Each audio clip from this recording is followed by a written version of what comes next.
Hey guys, and welcome back to a brand new video. In today's review we're going to be talking a bit about Far Cry New Dawn.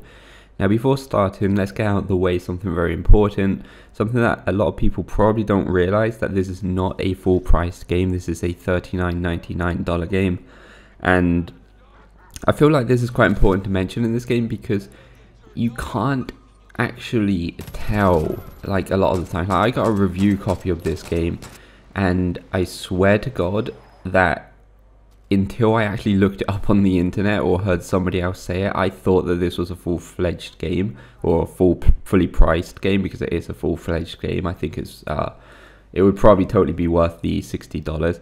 There are one or two things that you can kind of tell.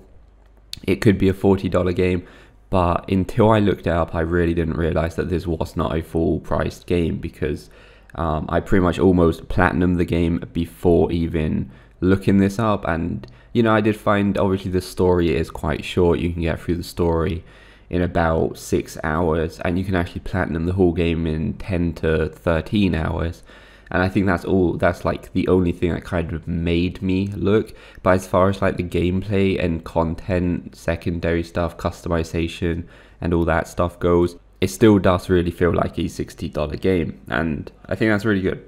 But anyway, this is the first Far Cry game that is a direct sequel to another Far Cry game. Obviously in this case it's Far Cry 5, one of the specific endings, and I don't think it's really a spoiler at this point, because like it's literally the first scene in this game is when the nukes go off, and I'm kind of happy that they did choose that ending. And I'm gonna go ahead and say that I didn't play Far Cry 5.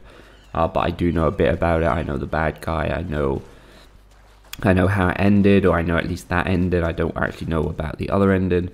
Another thing is that obviously we're using the same world or the same map as Far Cry 5, but it is changed extremely. Like there's actually this side quest where you can go around with photos from the old map, comparing it with the new map, and it has changed a lot.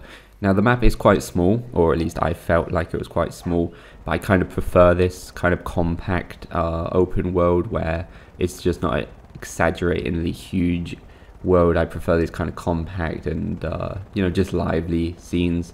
I think this sized world, or this sized map, is actually my favorite kind of sized map, or at least I think so, because it's just got a lot of content in it, and it doesn't feel like overwhelmingly big with loads and loads of empty spaces.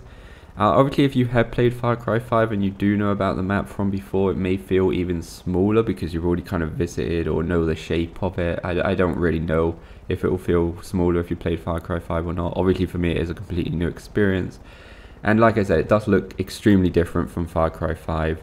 Everything looks incredibly beautiful in a really kind of weird way. It's kind of an interesting world. It's like really pink and green, and it's kind of unique. I haven't really seen anything like it. There's also like animals that have been mutated by the radiation and stuff, and it just looks kind of almost Fallout-ish, but in a more beautiful way with all the flowers and stuff like that. I think it's really nice. But anyway, like I said before, the story is weird because it kind of ties in. Basically you start the game, and then it kind of, all you really have to do is collect ethanol, which is kind of like the main thing to progress, or at least partly progress through the story. And it's cool because it really does feel like an open world, because at the start of the game it's just like, okay, get this, you can do this, that, and you can kind of go and explore and do like multiple activities in the way or the order you want. There'll be like certain things marked on the map, and it's just like, okay, you can go and do any of these things.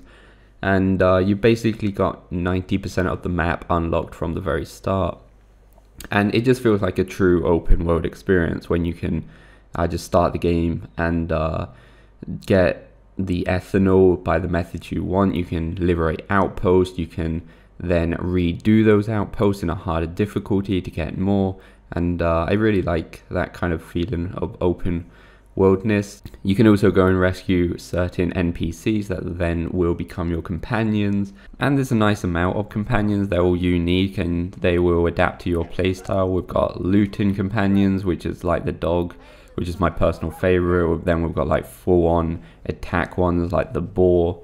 We've got explosive ones, we've got stealth ones. There is really a nice amount of uniqueness in the companion system, so that's definitely plus points. Now, apart from the main story, there is actually a lot of side things you can do.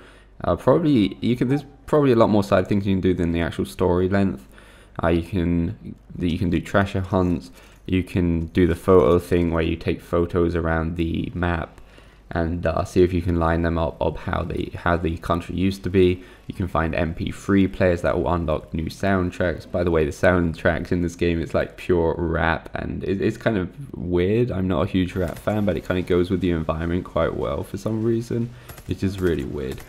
Also, you can do some hunting, get all the animal skins, fish. You can fish. There's a lot of things to do. You can also do the outposts over again on a harder difficulty to get more material, and I think that on the outpost thing, doing it on like level 3 is where it kind of like all the customization kind of comes in handy, because there is a lot of customization in this game. You can buy a lot of weapons, upgrade the main outpost to get better explosives, better cars, better garages, whatever. There's just a whole ton of things that you can upgrade to get better things, and the only like main utility I think these things have got are when you do the outposts on level 3, because they are kind of like the elite type enemy. And apart from that, I think they're useful for these optional missions that are called expeditions, where you actually go out of Hope County into like other areas of the world, and it's kind of really cool. You visit some quite famous places. I'm not going to spoil anything, but yeah, there's some pretty cool expedition missions where you have to just go in, get a package, find a package, and then get out as fast as you can, or you know, do it properly and do it stealthy, even though I can't do that. And yeah, you can also do those in level 3, which are quite tough as well. So I think at least it's not one of those games where you customize and you feel like, okay, what do I do with this? This is really OP, but I feel like I don't have any use for it because everything's already done, or everything's too easy for this gun. But at least you feel like you can actually use them for something, because some of these side quests can be pretty tough. And yeah, apart from that, like, it's just another Far Cry game, maybe a little bit compact, which I actually like. The main bad guys, oh, by the way, the final boss is a bit of a letdown. I'm just gonna, like, without spoiling anything, it was not that great, the final boss. But as far as like the main bad guys, I mean, I don't think it lives up to some of the main Far Cry bad guys, but they're still okay. They've got personality. They're kind of different, I guess. There's 2 of them this time around. But yeah, I don't think there's really much more to say apart from that. It's just a Far Cry game. I do like, obviously, I'm not sure if it was like this in Far Cry 5, you unlock the map by just visiting those places. You just unlock the map, or like the visibility of the map, or get rid of the mist of war, whatever you want to call it, just by visiting them. You don't have to climb outposts or anything like that. And yeah, you know, apart from that, it's just a cool open world game. I definitely would say pick it up for $39.99. It's a nice little, you know, it's a good game for $39.99, that's for sure. So if I had to give it a score from 1 to 10, I would probably give it a 7.9. And yeah, definitely go and pick it up if you're a Far Cry or even an open world fan. So yeah, guys, thanks for watching, and we'll see you soon.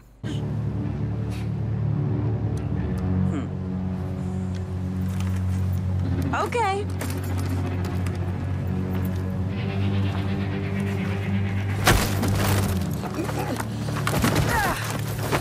Save yourself!